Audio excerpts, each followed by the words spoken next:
Hello and welcome to the Current India. In this video, we are going to show you the step-by-step process of how to file an online FIR in the state of Delhi. Now, Delhi is one of those few states in India where you actually have an option of filing an FIR through an online process. When you actually go into the detailed process, you would find that most of the states enable you to file a lost report through an online process, but Delhi actually lets you do a FIR filing also through the online process. So in this video, we are going to address how to file an online FIR for theft of a property. Right? For example, let's assume that there is a mobile phone that has been stolen.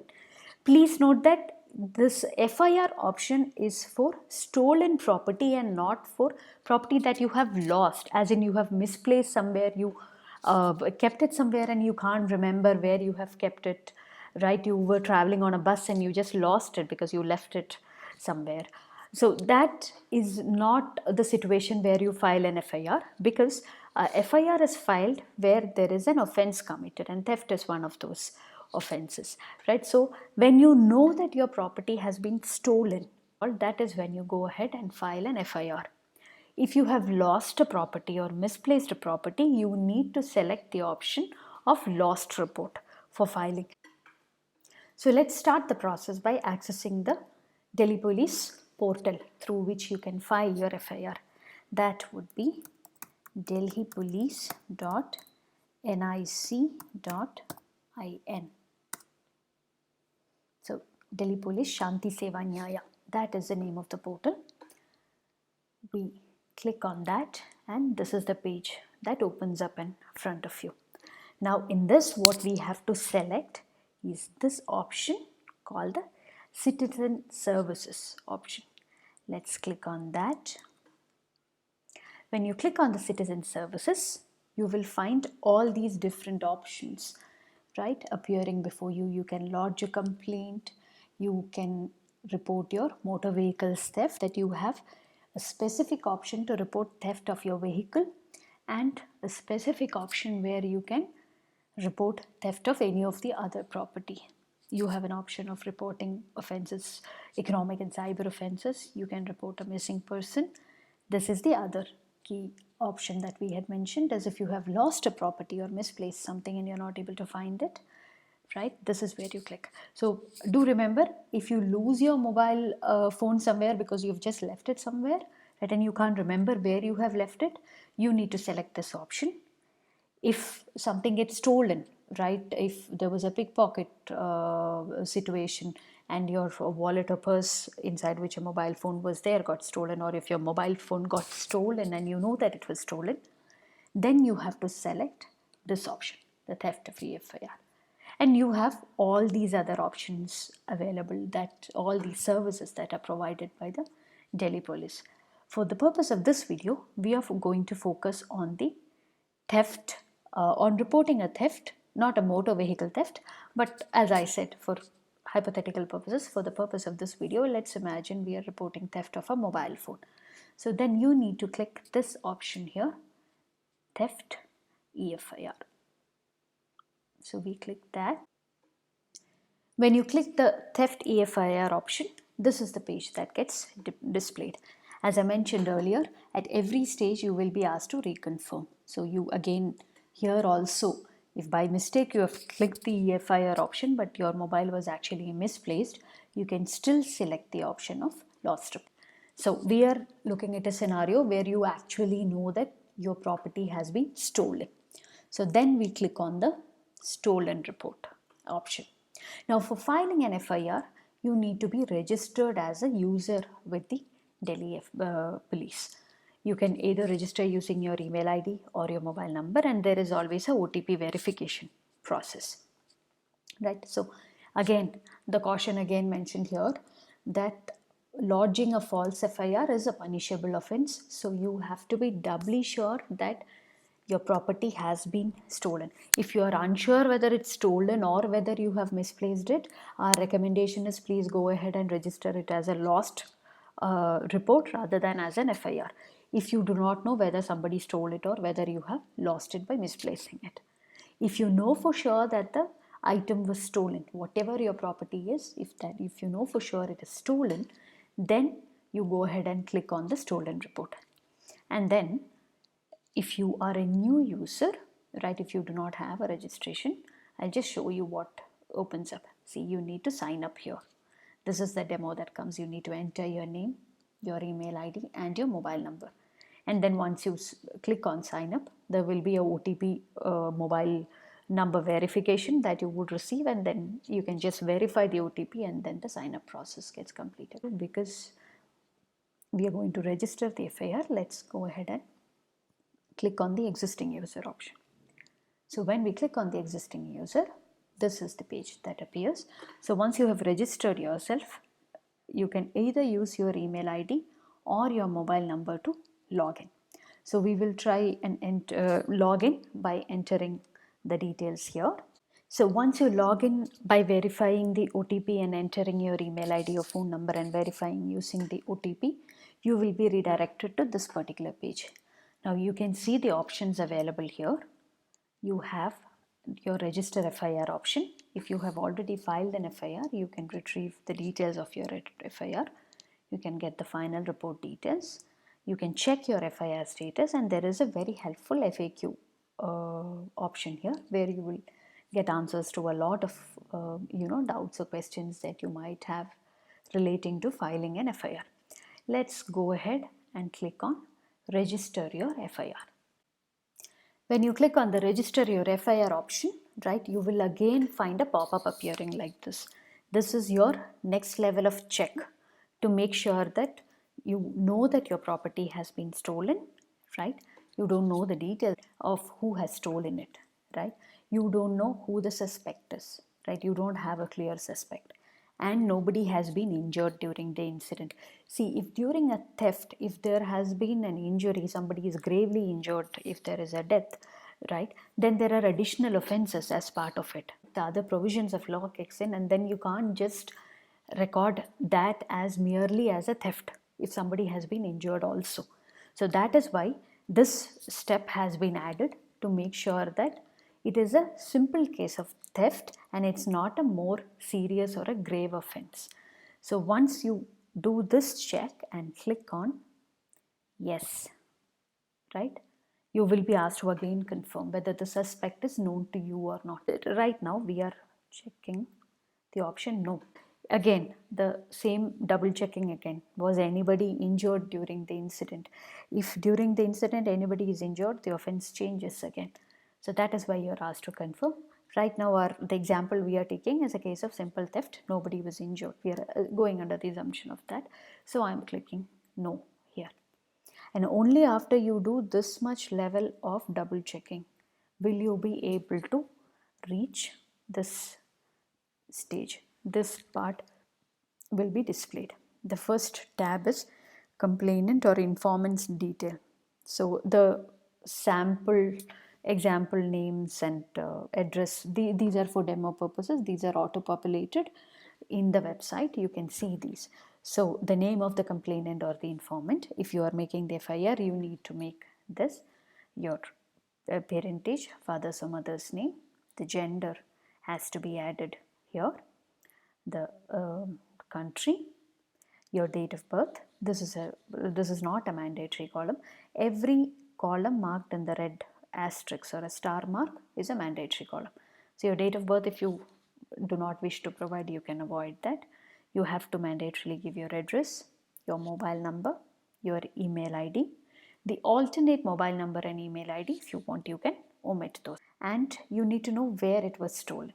So this is where we were mentioning that if you know that it is stolen, you will be more clear about the incident, right? So you will know where, at what location it was stolen. So if you do not know the exact place also, if you know that the overall locality, enter that, because this is important to determine the jurisdiction of the police station. It will depend on where the place where the property is stolen will determine which police station will have jurisdiction over it, or which police station will be investigating the matter, where the FIR would be filed. So you have to select your police station, the date of theft. Now what it gives is a range of dates. This is typically for, the range is given typically for scenarios where you are unclear about when it could actually have been stolen. You know that the property was stolen, it was kept somewhere and it was stolen, but you don't know exactly when it was stolen, right? You know that you kept something, right? For example, part of some cash or jewelry somewhere, you kept it on some place safe on a particular date, and then later some date when you go back and check it, it's not there. So you don't know when exactly it was stolen. So for that is this date range. When you do not know when the property was stolen, you give the last date where you knew that it was there, and to the date where you have noted that, okay, the property has gotten stolen. If you know the exact date of theft, then you can enter the same date like how it is given here in the example, the same date in both the columns. Again, time of property theft, if you know the time, you can enter the time. Otherwise, this is again an estimate. Once you enter the time and the details, you just click on the next button, which will take you to the next tab. This is popping up because I have not entered any details, and I've just clicked next on the what do you say, on the demo screen. You can just click OK here.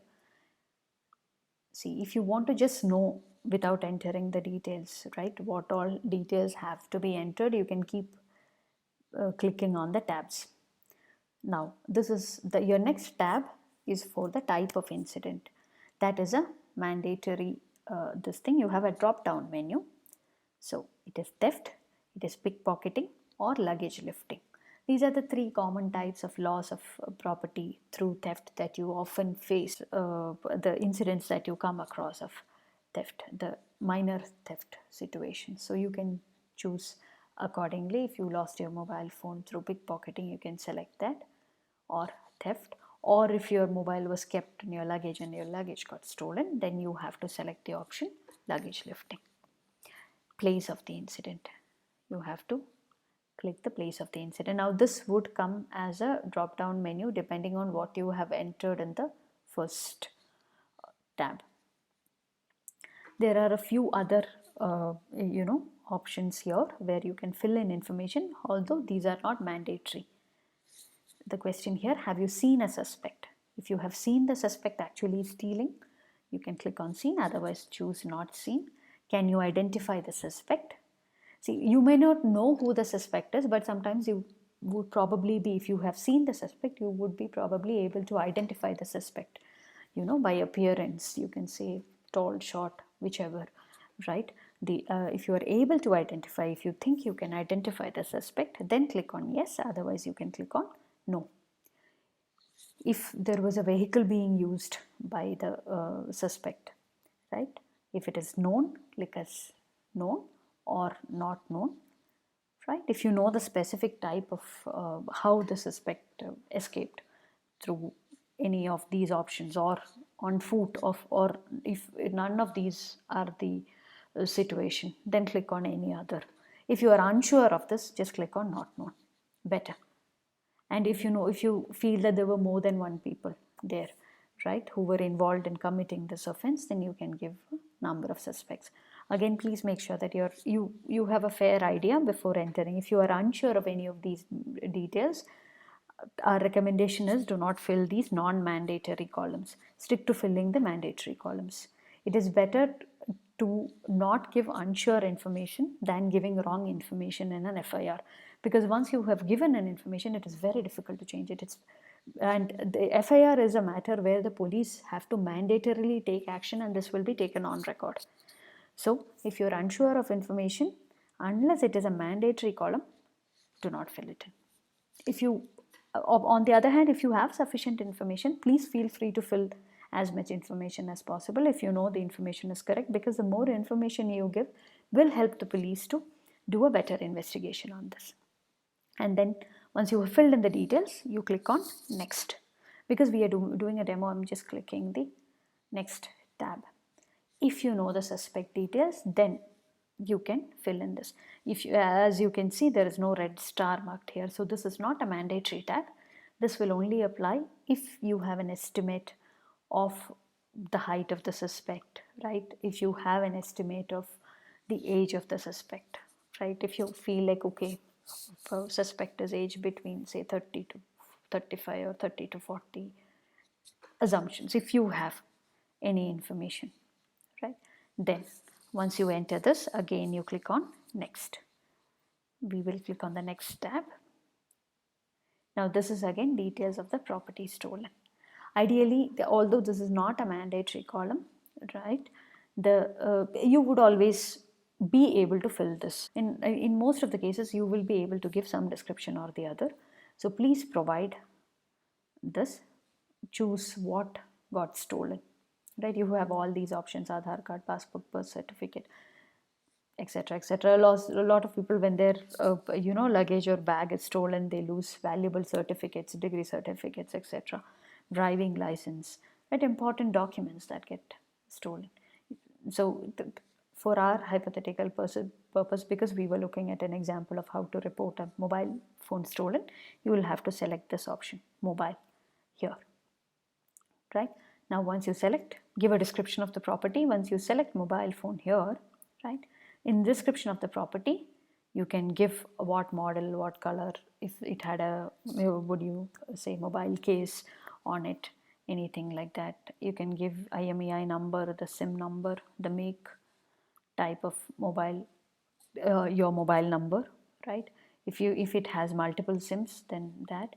And then you also have a column to provide the details of the incident in terms of how it was stolen, from where it was stolen, what happened, was it snatched from you, was it a theft that happened inside your house, whichever is the situation that applies to you, right? Give the details of the incident here and then click next. You have another column which says other details, right?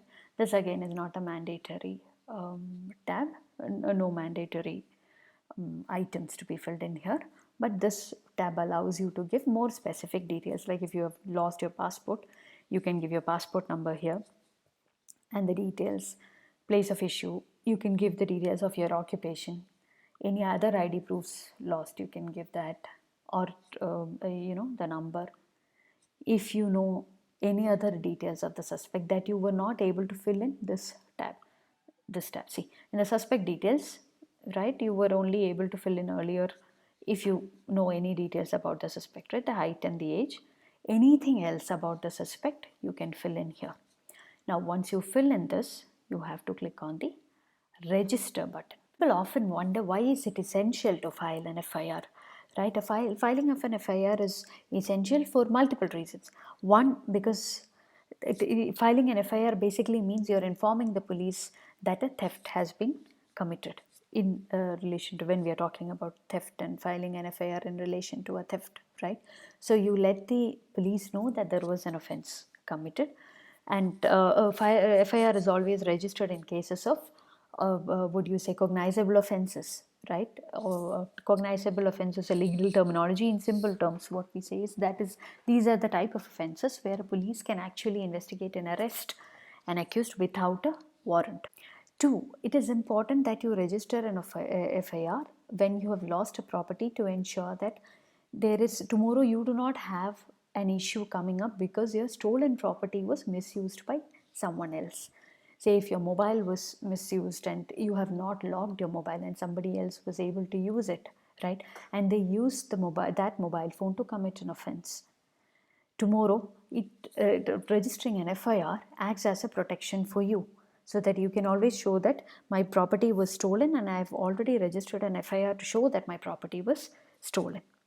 Now mind you, it works the same even if you have lost a property.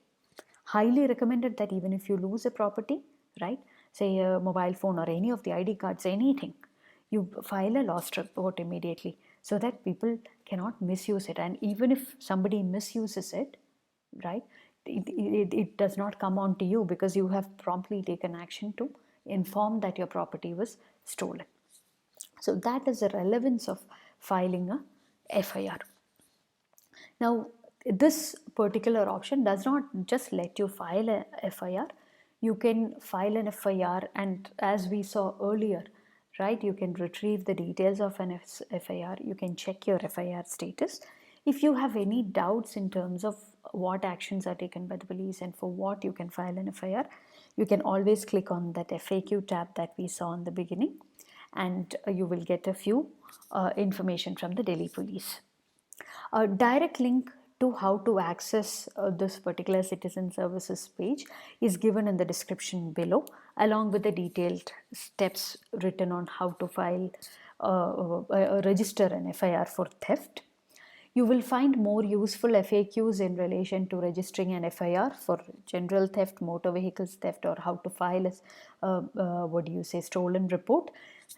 Many such useful FAQs in a detailed article that you can find in thecurrentindia.com. A link to the article is also provided in the description below. Please do take some time out and go and check it out. You would find the details very useful. Right, we hope this video has been useful for you in understanding how to register an FIR, online FIR in Delhi. Thank you so much for watching.